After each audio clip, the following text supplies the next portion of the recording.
Hello friends. तो आज के लेक्चर में हम लोग बात करने वाले हैं heating effect of electric current के बारे में और इलेक्ट्रिक पावर के बारे में। ठीक है, तो हीटिंग इफेक्ट जो इलेक्ट्रिक करंट है ये बहुत मज़ेदार है। इसका जो कॉन्सेप्ट है, इसकी जो थ्योरी है ना, वो इंटरेस्टिंग है यार। देखो कहते क्या है, इसको समझने से पहले हम लोग समझते हैं इसके एडवांटेज क्या होते हैं और डिसएडवांटेज क्या होते हैं। एडवांटेज पहले समझते हैं।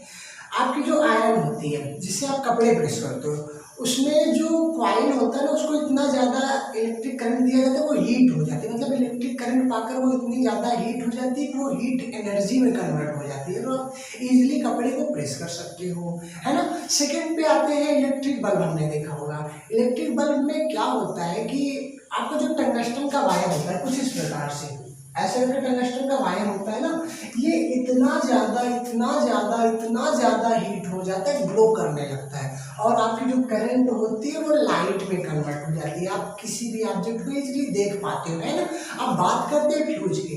कभी कभी क्या होता है, वोल्टेज बहुत ज़्यादा बढ़ जाता है, तो आपके घर के जो गैजेट्स हैं, ठीक है, अप्लायंस जो उनके खराब होने का डर हो जाता है, तो उसके पहले क्या लगा होता है, एक फ्यूज लगा होता है। वोल्टेज ज़्यादा हो जाने पर उस फ्यूज का जो वायर होता है वो टूट जाता है, और जो आपका सर्किट है वो टूट जाती है। सर्किट मतलब करंट इस पार्ट से इस पार्ट तक नहीं जा पाती। इस सभी चीज़ों को भी हम लास्ट में समझने वाले हैं बहुत मज़ेदार तरीके से। अच्छा, अब बात करते हैं डिसएडवांटेज क्या होता है। देखो डिसएडवांटेज क्या होता है इसका, कि हमको पावर को किसी एक स्टेशन से दूसरे स्टेशन भेजना है या फिर किसी एक पार्ट से दूसरे पार्ट पे भेजना है, तो इसकी जो करंट होती है वो क्या होती है, हीट एनर्जी में कन्वर्ट हो जाती है। मतलब कुछ ना कुछ करंट का भाग हीट एनर्जी में कन्वर्ट हो जाता है। ये क्या है, एक प्रकार की एनर्जी का वेस्टेज ही तो है ना। चलो सेकेंड पे क्या करते हैं कि कभी कभी हीट इतनी ज़्यादा प्रोड्यूस हो जाती है कि हमारे जो कंपोनेंट होते हैं, ठीक है, घर के कोई भी चीज़ होती है वो डैमेज होने का उसका डर बना रहता है, वो डैमेज हो जाती है। ठीक है, अच्छा, जो कंपोनेंट हम लोग घरों में यूज करते हैं उनकी लाइफ भी कम हो जाती है, किसके कारण, हीट एनर्जी प्रोड्यूस होने के कारण। तो ये सभी कुछ ना कुछ क्या थे, डिसएडवांटेज थे, है ना। अब हम लोग पढ़ते हैं हीटिंग इफेक्ट ऑफ इलेक्ट्रिकल। इसकी थ्योरी क्या है यार, क्यों जो है करंट हीट में कन्वर्ट हो जाता है। चलो आइए देखते हैं heating effect of electric current. Heating effect, है ना, हीटिंग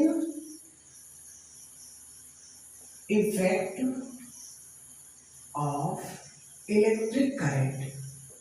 है ना। इसको समझने से पहले एक थ्योरी हम लोग समझ लेते हैं। जैसे कि यहाँ पे है, ये कोई वायर है, ठीक है, ये वायर है, इसमें आप करंट फ्लो करवाते हो। क्या फ्लो करवा रहे हैं, करंट फ्लो कर रहे हैं। कुछ समय बाद ये हीट हो जाएगा, ये वायर क्या हो जाएगा, गर्म हो जाएगा, हीट हो जाएगा। ऐसा क्यों होता है, हमको ये भी समझना है ऐसा होता क्यों है। तो इसी को हम लोग थोड़ा सा जूम करते हैं ना, जूम करेंगे तो वायर कुछ इस प्रकार से दिखेगा आपको, है ना। अच्छा, वायर के अंदर किसी भी मटेरियल का ये वायर होगा, उस मटेरियल के क्या होंगे, एटम भी होंगे। ये है इस वायर के एटम, बहुत सारे एटम होंगे, है ना, बहुत सारे एटम है। अब यहाँ पे मान लेते हैं इसमें करंट फ्लोइंग, करंट मतलब चार्ज फ्लो हो रहा है, चार्ज का मतलब इलेक्ट्रॉन फ्लो हो रहा है। मैं भी इसको सेल या बैटरी से ऐड नहीं किया, आप लोग मान लीजिए।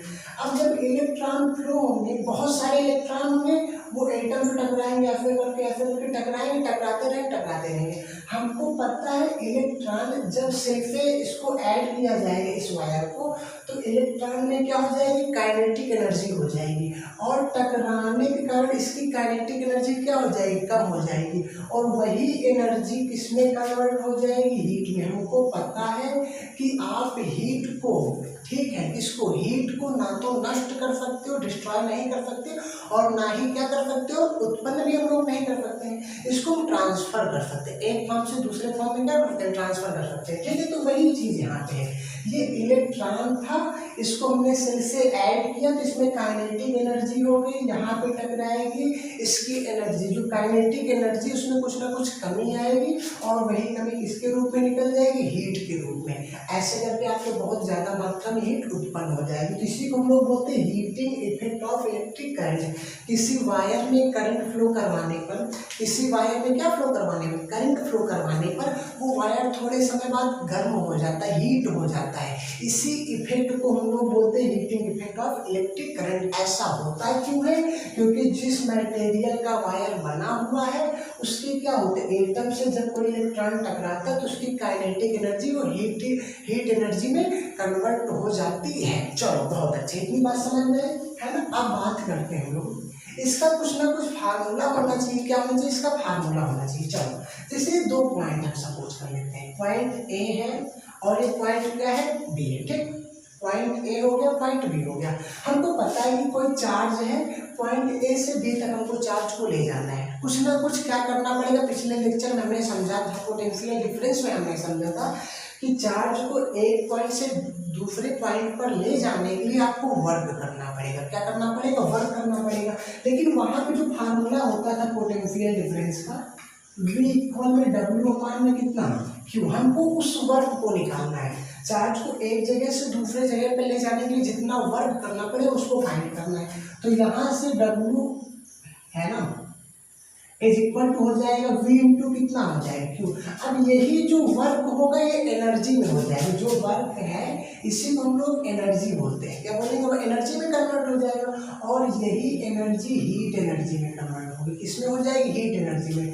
तो वर्क को ही हम लोग कह सकते हैं क्या, एनर्जी कह सकते हो। एनर्जी को हम लोग क्या कह सकते हैं? हीट एनर्जी कह सकते हैं। तो H इक्वल में हो जाएगा V इंटू कितना हो जाएगा Q। एक बार फिर से समझो, चार्ज को किसी एक पॉइंट से दूसरे पॉइंट पे ले जाने के लिए कुछ ना कुछ वर्क करना पड़ेगा। प्लीज ध्यान से, क्या करना पड़ेगा? वर्क करना पड़ेगा, है ना।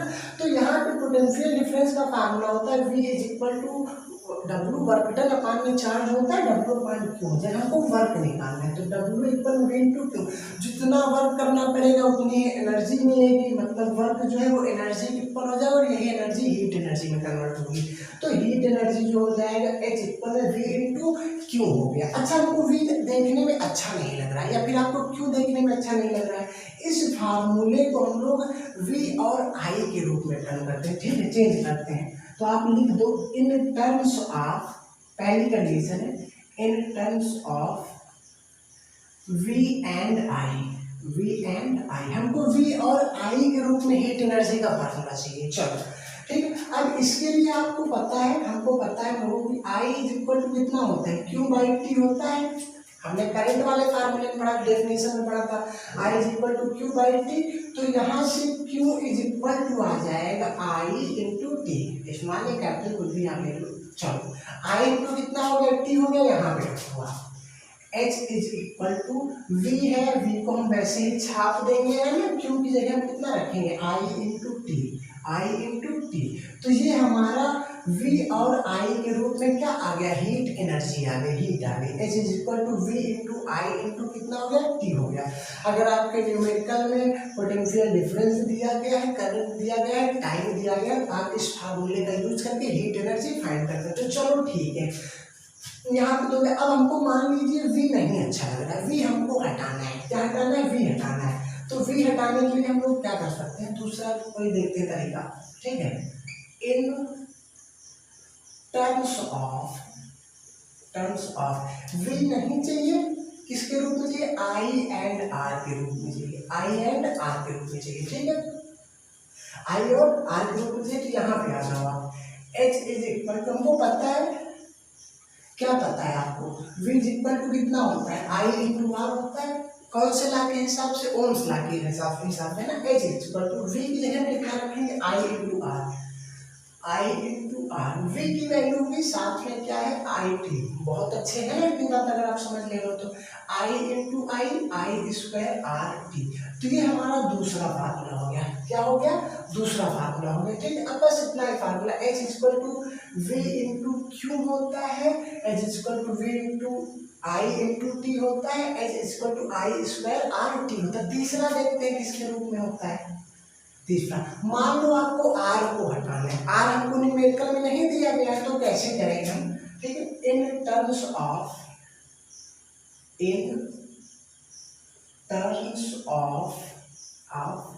किसके रूप में भाई, किसके रूप में, वी एन, या फिर किसके रूप में इसको कर लेते हैं, in terms of V and R के रूप में है, वी एंड आर। ठीक है, देखो हमको वी और आई में भी दिया गया है, आई और आर में भी दिया गया है, वी एंड आर के रूप में भी हम लोग इसका डेरिवेशन कर लेते हैं, कैसे होता है, इतना हो गया। अच्छा, आई इज इक्वल टू कितना होता है, वी बाई आर। ठीक है, यहाँ से v is equal to I R होता है, तो आई पर v बाई कितना हो जाएगा, आर हो जाएगा। यहाँ रखो h is equal to v है, हमने नोट कर लिया, आई की वैल्यू v बाई आर हो जाएगी। ठीक है, ध्यान से देखना, v को हमने वैसे ही नोट कर लिया, आई की जगह v बाई आर हो गया, इंटू में कितना हो गया t, h is equal to V square T upon में कितना आर, ये तीसरा फार्मूला हो गया। तो पहला क्या है, v एंड i के टर्म में हमारा होता है h is equal to V I T होता है।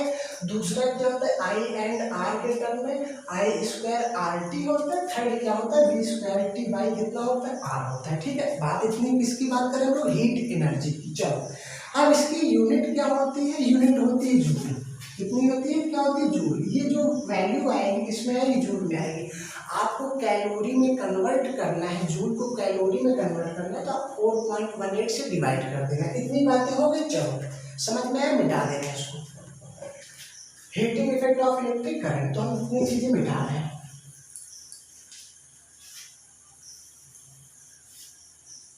अब बात करते हैं हमारे साइंटिस्ट थे जूल्स, जेम्स जूल्स है ना, इनको कहते हैं। तो इनकी जो इन्होंने थ्योरी दे दी थी, लॉ दे दिया था, उसको आप पढ़ना, इंपॉर्टेंट है, joules law for heating effect, for heating effect.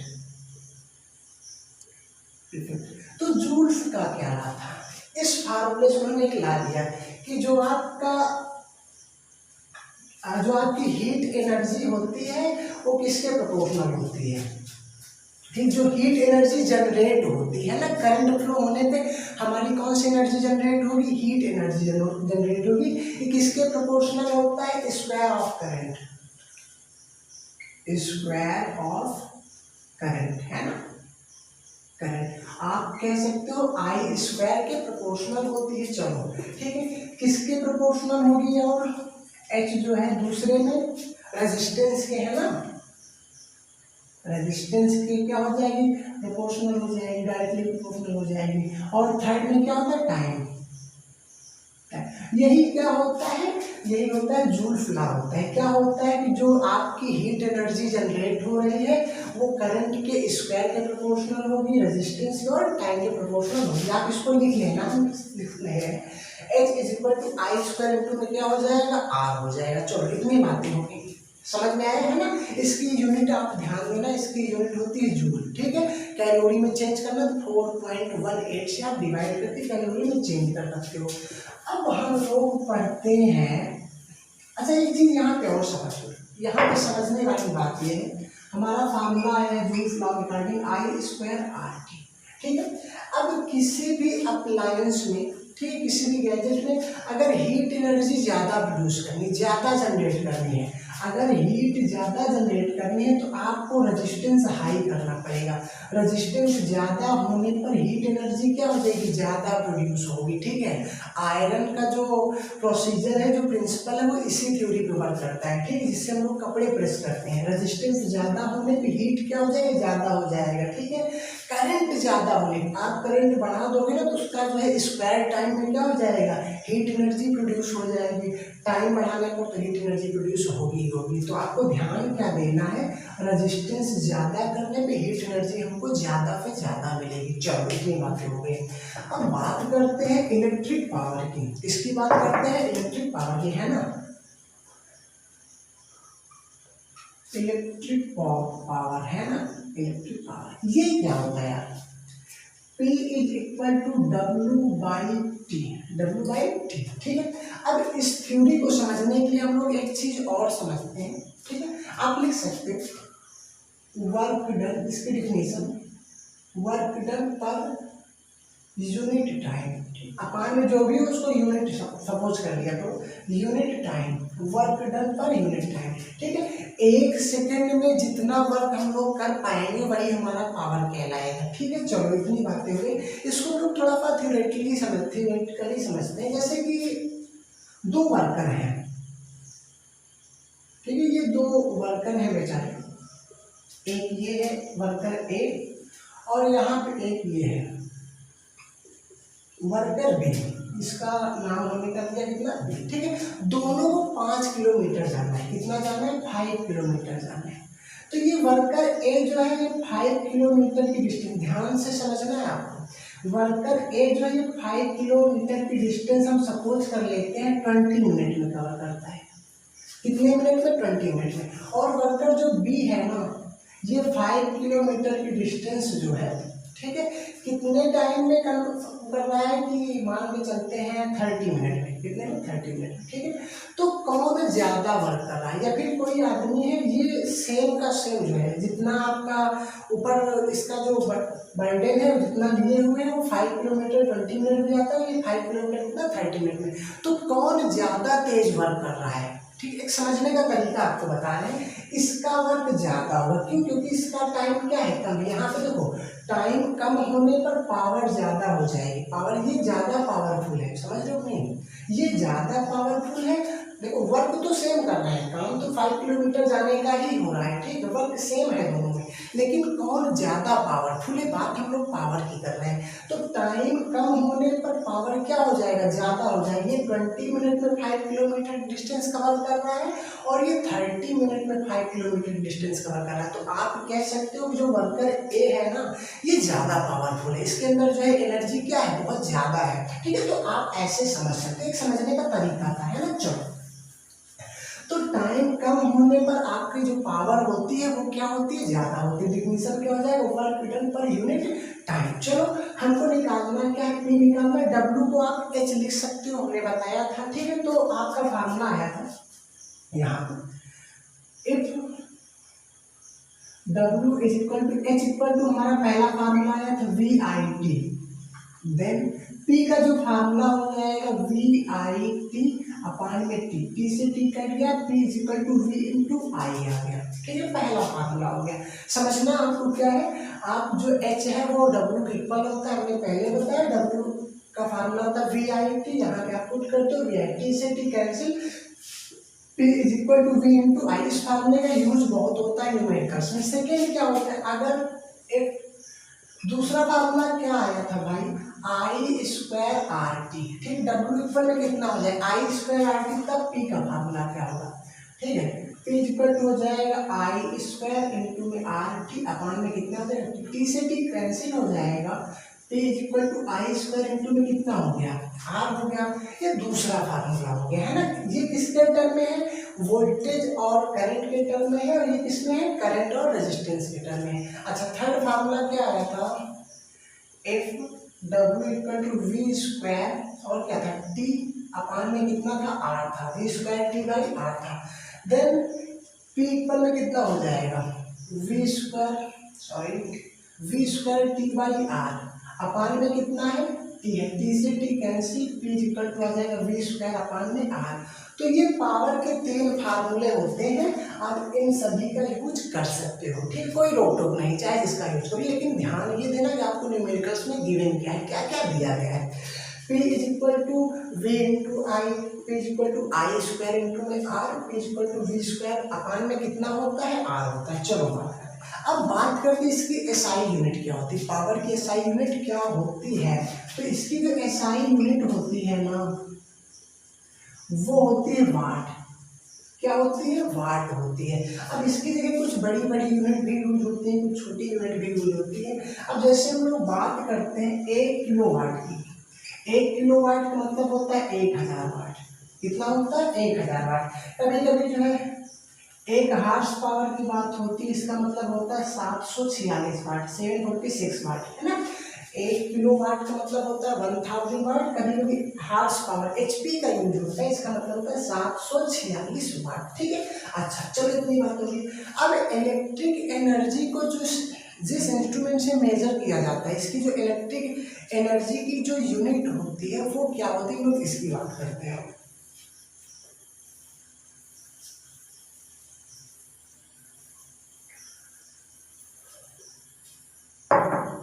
Unit of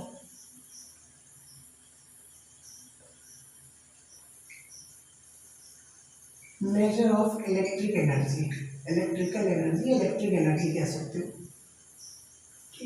electric energy को किस में मेजर किया जाता है? यूनिट में ही मेजर किया जाता है, ठीक है। जैसे आपके घर में बिल आता होगा, कितने यूनिट है, 5 यूनिट, 6 यूनिट, 7 यूनिट, तो यूनिट के हिसाब से आप क्या देते हो, बिल देते हो, ठीक है। अच्छा, इतनी बातें होगी। अच्छा, यूनिट में क्यों कन्वर्ट करते हैं? क्योंकि अगर आप जूल में कन्वर्ट करोगे तो वो जो जूल है वो बहुत भारी संख्या हो जाएगी, है ना। आप देख के डर जाओगे, यार इतना ज़्यादा कैसे हो गया, तो उसको यूनिट में कन्वर्ट किया गया है। तो एक, अच्छा, इसका जो मेन फार्मूला वो होता है 1 किलोवाट आर। क्या होता है? 1 किलोवाट आर, ठीक। इसको अभी हम लोग समझेंगे 1 किलो वाट आर का मतलब क्या होता है, इसको हम जूल में कन्वर्ट करके देखेंगे। पहले देखेंगे इसका फार्मूला क्या होता है। तो हमने अभी पढ़ा P = W/, कितना होता है, T होता है। यहाँ से W = कितना आ जाएगा, P × T। हमको देखना क्या है, हमको देखना ये इलेक्ट्रिकल एनर्जी की, इलेक्ट्रिक एनर्जी की यूनिट क्या किलोवाट आर होती है कि नहीं होती, चेक करना है। तो हमने बताया W को आप एनर्जी के रूप में लिख सकते हो। जो आपका पावर होता है किस में होता है, वाट में होता है, ठीक। अगर ज्यादा पावर की बात हो रही तो इसको हम लोग किलो वाट लिखते हैं। क्या लिखते हैं? किलो वाट लिखते हैं। टाइम हम लोग किसमें लिखेंगे, हम लोग सब कुछ ज्यादा के बारे में बात है आर में। तो यहाँ पे किलो वाट आर क्या हो जाती है, एनर्जी, इलेक्ट्रिक एनर्जी की यूनिट हो जाती है। इसी को हम लोग एक यूनिट भी कहते हैं, किलो वाट आर हो गया। अब इसको आपको जूल में कन्वर्ट करना है। तो 1 किलो वाट का मतलब कितना हो जाएगा, 1000 वाट। कितना हो जाएगा, 1000 वाट। अच्छा, 1 आवर का मतलब 1 घंटे में कितने सेकंड होते हैं, 3600 सेकंड होते हैं। 1 घंटे में 60 मिनट होते हैं और 1 मिनट में 60 सेकंड होते हैं, ठीक है। तो ये हम लोगों ने सेकंड में कन्वर्ट कर दिया।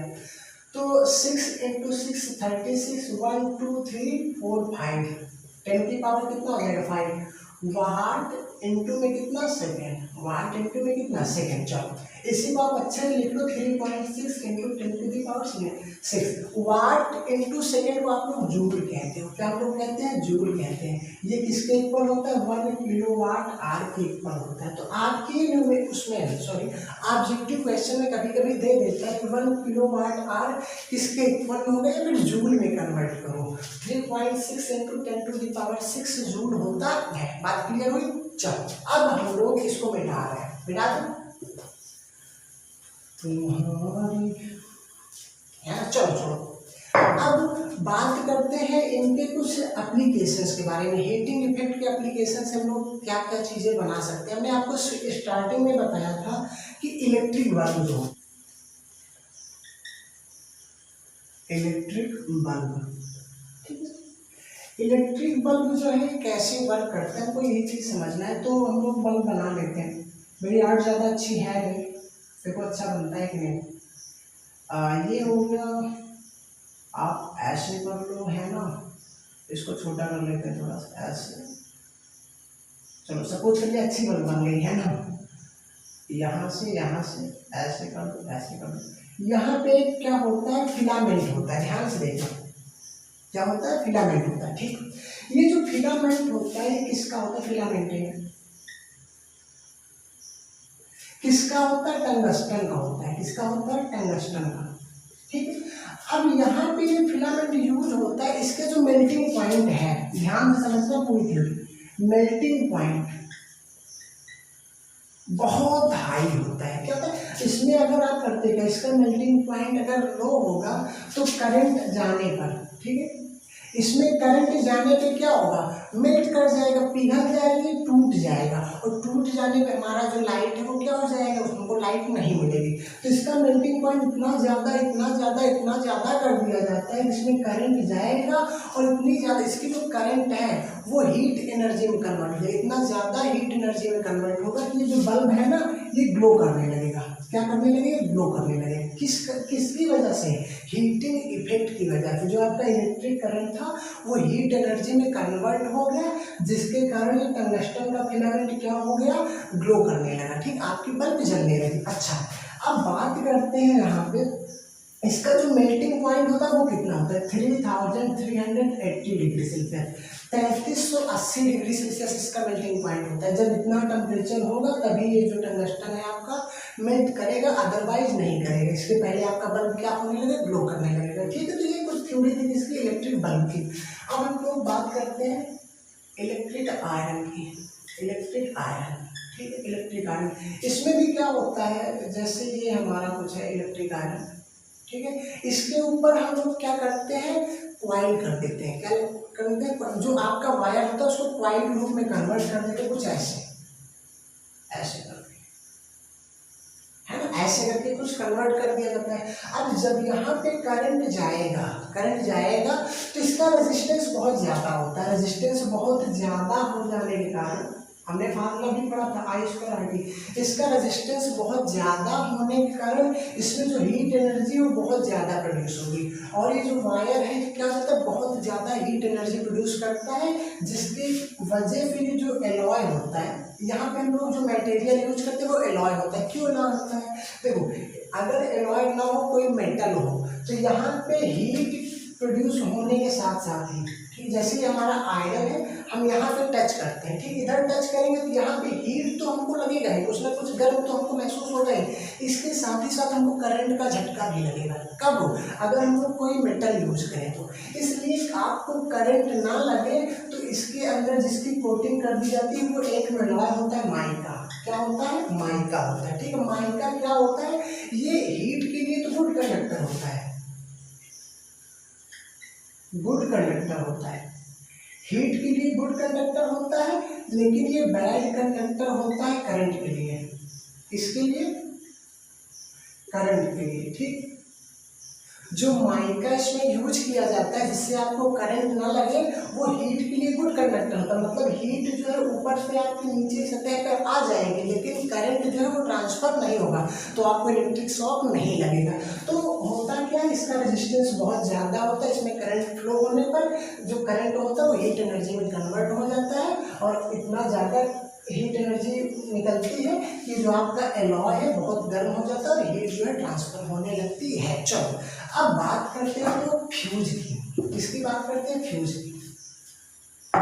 फ्यूज क्या होता है, ये भी नॉर्मली एक वायर ही होता है, ठीक है, जैसे कि यहाँ पे है, ऐसे का फ्यूज होता है, ठीक, आप ऐसे बना लो, यहाँ पे पतला सा वायर होता है, ठीक है। जब कभी भी बहुत ज़्यादा वोल्टेज हो जाता है, लाइट बहुत, करंट मतलब बहुत ज़्यादा फ्लो होने लगता है, वोल्टेज ज़्यादा हो जाता है, तो आपके जो गैजेट्स जुड़े होते हैं, जैसे टीवी है, रेफ्रिजरेटर है, कुछ भी हम लोग समझ लेते हैं, टीवी हो गया, रेफ्रिजरेटर हो गया, फैन हो गया, उनके जलने का खतरा रहता है, उनके खराब होने का खतरा ज़्यादा रहता है। कब, जब आपका वोल्टेज बहुत ज़्यादा हो जाए तो उसके पहले एक फ्यूज लगा देते हैं हम लोग, क्या करते हैं, फ्यूज लगा देते हैं। जब यहाँ से हाई वोल्टेज आती है तो फ्यूज क्या हो जाता है, ये टूट जाता है, फ्यूज मेल्ट कर जाता है, आप कह सकते हैं मेल्ट कर जाता है, जिससे आपका जो सर्किट है वो पूरा नहीं होता है, करंट इस पार्ट से यहाँ तक नहीं पहुँच पाता है, आपके जो अप्लायंस है, इलेक्ट्रिक अप्लायंस है, गैजेट है, वो खराब होने से बच जाते हैं। तो ये थ्योरी होती है किसकी,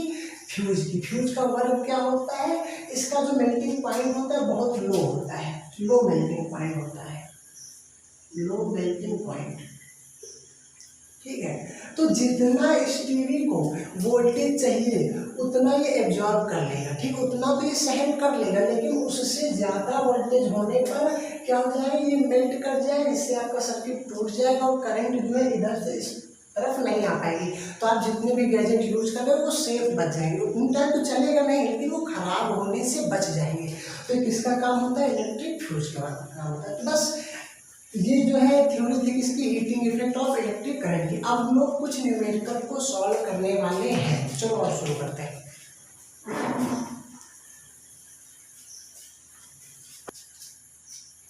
क्वेश्चन नंबर 1, ठीक है, हमको पहला क्वेश्चन निकालना है हीटिंग इफेक्ट। तो हम लोग सपोज कर लेते हैं यहाँ पे कोई कॉइल है, एक क्या कॉइल है, इसमें 0.5 एम्पियर की करंट फ्लो हो रही है, कितना, 0.5 एम्पियर, कितने समय तक, टाइम आपका दे दिया गया 5 मिनट तक। अब 5 मिनट तक कैसे लिखते हैं, 5 मिनट हो गया, ठीक है, चलो। अच्छा, अब इसका जो रेजिस्टेंस है वो रेजिस्टेंस सपोज कर लो हम लोग कर लेते हैं 200 ओम है, कितना है, आपसे पूछ रहा है इस पे हीट एनर्जी कितना प्रोड्यूस होगी, क्या पूछा? देखो कोई कॉइल है, इसमें 0.5 एम्पियर का करंट फ्लो हो रहा है, कितने समय तक के लिए? 5 मिनट तक के लिए। इस वायर का, इस कॉइल का जो रेजिस्टेंस है वो 200 ओम दे दिया गया। आपसे कह रहा है कितनी हीट जो है प्रोड्यूस होगी वो फाइंड करो। देखो बेसिकली आपका फार्मूला क्या है, आई और आर का तो फार्मूला हमको पता है, आई स्क्वायर आर टी होता है ये फार्मूला। इस फार्मूले से आप लगा के इसको सॉल्व कर सकते हो, लेकिन ये फार्मूला आपको नहीं याद है तब क्या करोगे? हमको मेन फार्मूला पता है, आपको ये याद होना चाहिए, H is equal to V into I. V नहीं दिया गया है तो हमको पता है v इज इक्वल टू कितना होता है, आई इंटू क्या होता है, आर होता है। h is equal to v की जगह रखो i इंटू में आर, v की वैल्यू i इंटू आर हो गया, ठीक है, साथ में i t हो गया। h is equal to I square R T, ये आपको मिल गया क्या फार्मूला, ठीक। इसी फार्मूले में रखते हैं लोग, आई स्क्वायर मतलब 0.5 का स्क्वायर, रेजिस्टेंस कितना गिवन है, 200 ओम गिवन है। चलो टाइम कितना है, 5 मिनट है, मिनट को सेकंड में कन्वर्ट कर लेना। 5 है, मिनट की वैल्यू मतलब कितना, 60 सेकंड, कितना हो गया 0.5 का स्क्वायर कितना होता है, 0.25, 200, ये हो जाएगा 5 से 30 और 300 हो जाएगा। चलो 0.25 का 200 से मल्टीप्लाई करेंगे तो ऐसे लिखेंगे 25, इसके दोनों जीरो यहाँ से खत्म हो गए, बचा कितना 2 और साथ में 300, ये हो जाएगा 50 और साथ में कितना 300। h इज इक्वल टू 5 से 15,000 जूल, यूनिट क्या होती है, जूल होती है। तो इतने जूल की जो हीट है वो प्रोड्यूस होगी, ठीक है सर, 15,000 जूल की हीट क्या हो जाएगी, प्रोड्यूस हो जाएगी। क्या क्या गिवन है, आई गिवन है, रेजिस्टेंस गिवन है और टाइम दिया गया है। टाइम को आपको क्या करना है, आर में दिया गया है तब भी सेकंड में कन्वर्ट करना है, मिनट दिया गया है तब भी सेकंड में कन्वर्ट करके आई स्क्वायर आर टी के फार्मूले में करके सॉल्व कर देना, ठीक है। अब हम लोग सेकेंड क्वेश्चन की बात करते हैं, इसको मिटा है question number second.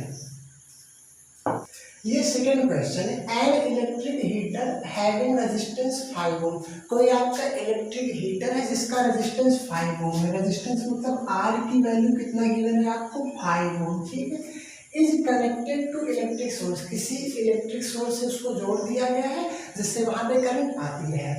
If it produces 125 joule of heat, ये जो हीट प्रोड्यूस कर रहा है वो 125 जूल का है, कितने समय में, इन 1 सेकेंड, इसका जो टाइम है वो दे दिया गया 1 सेकेंड, कितना गिवन है 1 सेकेंड, ठीक है। फाइंड पोटेंशियल डिफरेंस, यहाँ पे आपको क्या पता है, टी और आर पता है, एच पता है, हमको आई की वैल्यू निकालना है। तो हमने भी फार्मूला पढ़ा था, H equal to I square R into T. H की वैल्यू कितना गिवन है 125, आई स्क्वायर नहीं पता है कोई बात नहीं, इंटू में आर, आर कितना है 5 है, टाइम कितना है 1 सेकेंड है, ठीक है। 5 को डिवाइड करो, 125 को हम 5 से डिवाइड करते हैं कितना आएगा 25 आएगा। आई स्क्वायर इज इक्वल टू 25, आई की वैल्यू आ जाएगी 5 एम्पियर, ठीक है। कितनी यानी जो करंट है कितना फ्लो होगा 5 एम्पियर का। हमसे पूछ रहा है पोटेंशियल डिफरेंस बताओ, V is equal to I into क्या होता है, ओम्स लॉ के अकॉर्डिंग आई इंटू आर होता है। आई कितना गिवन है 5 है, आर कितना गिवन है आपको 5 गिवन है, 5 5 या कितना 25 वोल्ट, तो ये क्या हो जाएगा आपका पोटेंशियल डिफरेंस हो जाएगा। बस आज के लिए इतना ही रखते हैं, ठीक है। अब बात आती है हीटिंग इफेक्ट पे और अच्छे न्यूमेरिकल की, एडवांस लेवल की न्यूमेरिकल, इसके लिए हम एक अलग से लेक्चर आपको बता देंगे, ठीक है। बस आज के लिए इतना ही, थैंक यू।